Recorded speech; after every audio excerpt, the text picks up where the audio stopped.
Hello to everyone watching. I'm Manahil Ahmed from the Gahr Forum, and my guest today is ABC Federation of Teachers Vice President Tanya Golden. I have her here today to discuss the current ABCFT negotiations with the ABC School Board that has led to the work slowdown and the current that's happening in the ABC district. So, hi, Ms. Golden. Thank you so Good much morning. for your time. And to start off, to students listening, can you explain how exactly the situation has exacerbated? Right. So every year, the ABC Federation of Teachers negotiates salary compensation, which includes our health benefits. And we went to the table back in October with that intention that we do every year. And it just didn't go as our normal negotiations usually go. It was pretty complex. And some of that complexity was due to the COVID situation that we're in and the pandemic and how that has impacted teachers and students. So there were factors that were a part of our negotiation that isn't normally part of our negotiations. And we were making progress at the beginning. And then what happened is when it got a little bit more, I guess, demanding from the school board side, it became more complex. And then what happened is we found out that we're not typically we negotiate with, well, let me back up a little bit. Sorry. When we go to the table, there's a team of ABCFT teachers, negotiating team, and then we negotiate with District team. the district team. And the district team consists of Dr. Zietlow, who is the assistant superintendent. She's what they call their chief negotiator. And then there's principals and admin on their team. Right. And typically what happens before they go into negotiations, they are given parameters by our school board. And the parameters usually are around money. Like, this is how much, here's how much money you can negotiate. This is what we have in our budget. And that's typical what happens. This year, however, she had those parameters, but then she had very limited parameters on other asks and demands that the school board was wanting. And some of those demands were what we considered non-starters.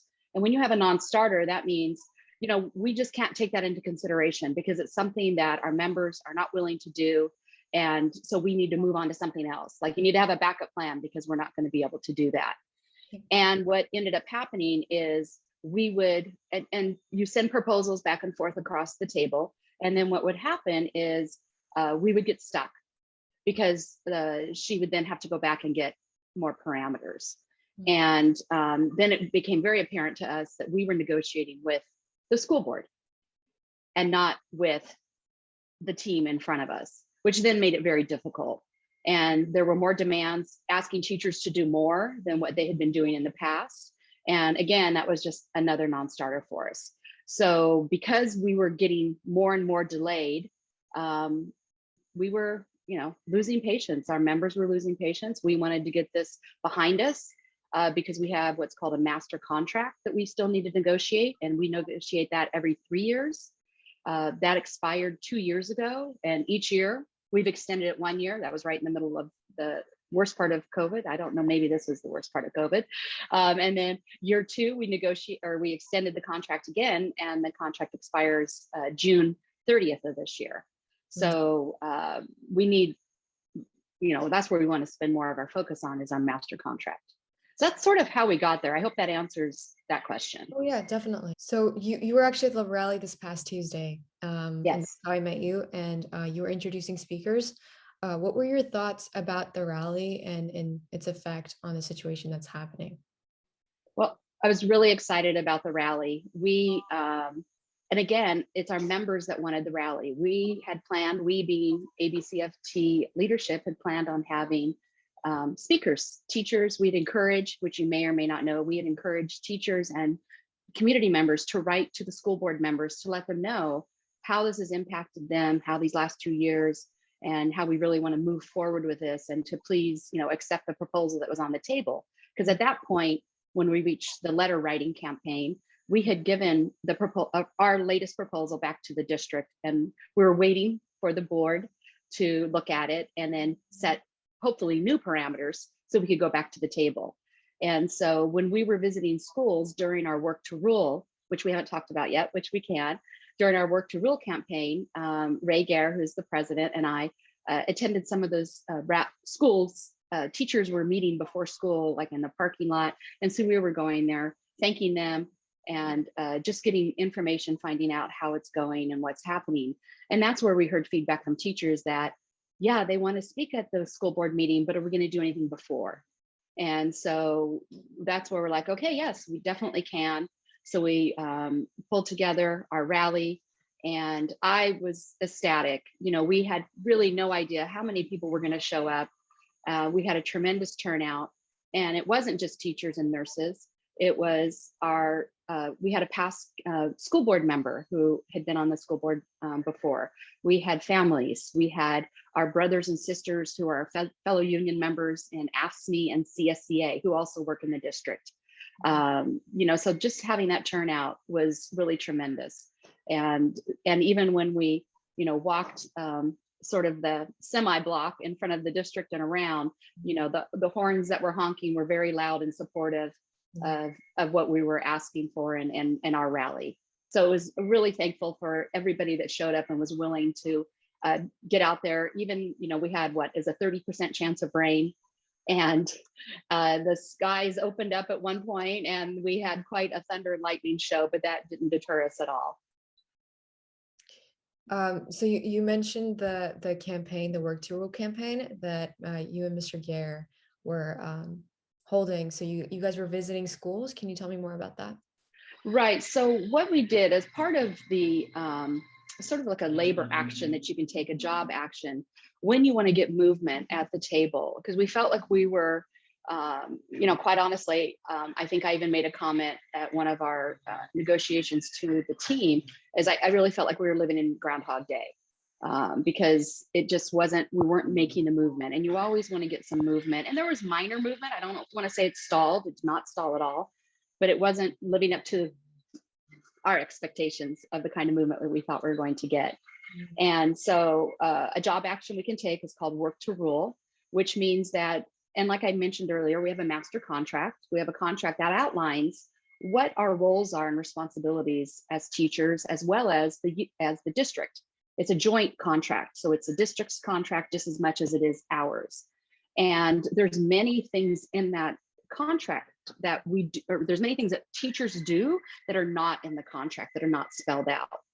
And so, which many of them are, you know, after school tutoring. That's nothing, those are optional things that teachers do.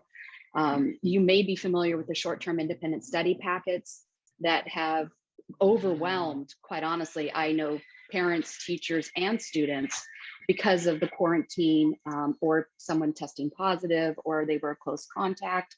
So any of those reasons that they had to be out of school, which we've always had, but never at this, I mean, tremendous. I don't even know the percentage of increase, but typically, I know it in my experience as an elementary teacher, I would have maybe 1 or 2 short-term independent studies in a year. And the district in January had over 6,000 that the teachers had produced, and with no pay. So they were not being compensated for that, because it is not in our contract. So we were finished with working for free. And that's where the Work to Rule campaign started, is to say, well, wait, let's sort of take a step back. And we knew the work was eventually going to get done. The teachers were eventually, even all this work that we slowed down, it still had to be finished. And so that was a tremendous, really burden for the teachers to carry, because in one way, it was sort of nice, because when the bell rang, most of the teachers left when the bell rang, because that is the end of our duty day, but the work does not end. So they would go home and do the grading and do the lesson planning that they would normally do in their classroom, where all of their supplies are. So instead they took that home. And then also, like the short-term independent studies contracts, those were not going away. In fact, if anything, it was building up even more. And so they, you know, sort of like one of those things you procrastinate, and you're hoping that, you know, I'll get to it later, but knowing the work is it's not going away. And then this is really very similar to that. They didn't procrastinate. They just knew, I'm eventually going to have to do this, but I'm going to take the sacrifice right now to make the statement, so that the board, the district understands how much work teachers have been doing especially now, and without recognition and without compensation. So that was our intent, to get that attention, and to let them know that this is just too much, and something has to give, and something has to give. So, in your opinion, why has it taken so long on the part of the school board to recognize that you guys have worked so hard? I'm not really sure. I think that would be a good question to ask a school board member. They do. I attend the majority of the school board meetings. In fact, I can't think of the last one I missed. And most of the time they do say thank you to the teachers and the nurses, and they recognize, our hard work, and they definitely see our hard work along with our students when, all of the accolades. ABC has a very good reputation, in the county, in the state, nationally. And why do they have that good reputation? It's the students and teachers. That's who makes all of those blue ribbons, the golden bells, all of those awards that they get because of that. And, they're very quick to, hey, great job. But then, you have to pay the people for that, right? And it's not just a thank you. So I don't know. I don't know if they thought that we'll just keep doing that and, go, okay, that's what our role is. And we're just going to keep, doing what we always do. And I know students, like, I think most people are on the brink, right? You're burnt out. I don't know how much more I can do of this. And that's really where teachers are. And they have been. We all hoped that coming back to school in person would be like a little bit of normalcy. I even hesitate to use the word normal anymore because I don't know what that even means anymore. Yeah. But I know teachers really wanted to get back in front with their students, but the price of the shuffling of students in and out because of the quarantine just exasperated it. And then when January came with the peak in Omicron, that just really made it almost impossible. In fact, everyone, and I know you just shook your head too, there's not one person that I've spoken to that hasn't said January was absolutely probably the worst month of their entire career, or as a student, the worst month that they've ever had to deal with, because it was just chaos. And so, they just like, let's just move on. Let's get this taken care of so we can move forward and do what we want to do, which is teach students. So currently, is there a tentative agreement that the school board is moving forward with the negotiations team? Yes. And I sort of didn't answer your question because I think you asked me earlier if you said that if I thought the rally was successful. Yes, I think the work to order campaign, which also included the rally, was successful because we went back to the table the following day on Wednesday, and we were able to reach a tentative agreement. So that extra pressure that the school board felt with the letters, with the impassioned speeches, I don't know if you were able to stay and listen in person or if you've listened since, but wonderful communication from the teachers, sharing their stories of what they've been dealing with and why. And I sort of feel like, why do we have to justify why we need this compensation? But maybe the school board just didn't realize what teachers were going through. And that's what it seemed like to us, that they were unaware of really what experiences we were dealing with. And this, I felt, really made it clear. And so, yes, we have a tentative agreement. Would you like me to explain how that works? Yeah, could you? Okay. Or I should have just waited and let you ask your next question, right? No, that's Okay. No, All right. So basically what a tentative agreement means is that the people at the table, right, the bargaining units, the two bargaining people at the table have agreed to, just like it sounds, tentative, which means, that's like the asterisk, right? Agreement. So we have an agreement. And then what we do is then we sort of like ABCFT then follows their process. And the school board and the school district waits for us, because what we need to do is we need to have our members agree to it. So what we first do is we meet with our executive board, and it's made up of 14, or do we have 13? My brain's not working. 13 or 14 members that serve, that are elected, and they basically represent many of the work groups within ABCFT. And so they see it. And what they do is they don't necessarily vote to say, yes, I want that TA. They vote that we can move it to ratification. So they look at it and they say, yes, I want our members to see this, and I want them to have a chance to vote on it. So that happened on Thursday afternoon. And then once they approve that, then we are now holding a representative council meeting on Tuesday, an emergency one. And the representative council is made up of members across the district from every site or program. And we have about 70 rep councils or site representatives or alternates. And what they're going to do is very similar to what the e-board did, is they're going to have a chance to look at the tentative agreement and then decide, is this okay for them to now vote on yes or no for our members to then vote on it for the ratification process, sort of continue through the ratification process. If they say yes, then on Thursday, we'll have a general meeting we'll invite all of our members, and there's over 1,000 ABCFT members come to the meeting, and it is virtual because we don't have any facility that will hold 1,000 people. Right. And so, at least that I know of. And so what we'll do is do that, and we'll share it with them, answer questions, try to clarify so that they understand what is on the TA and how this looks and what this would mean for them. And then starting at 6 p.m. on Thursday night, we'll have a vote. And then the voting ends on Monday at 4 p.m. So by Monday afternoon, we'll know if the tentative agreement was ratified. And if it was, we'll notify the district office to let them know it was ratified. And then what they do is they'll then take it to the school board. Now, I know it will not come up at the March 1st school board because the timing just is too close.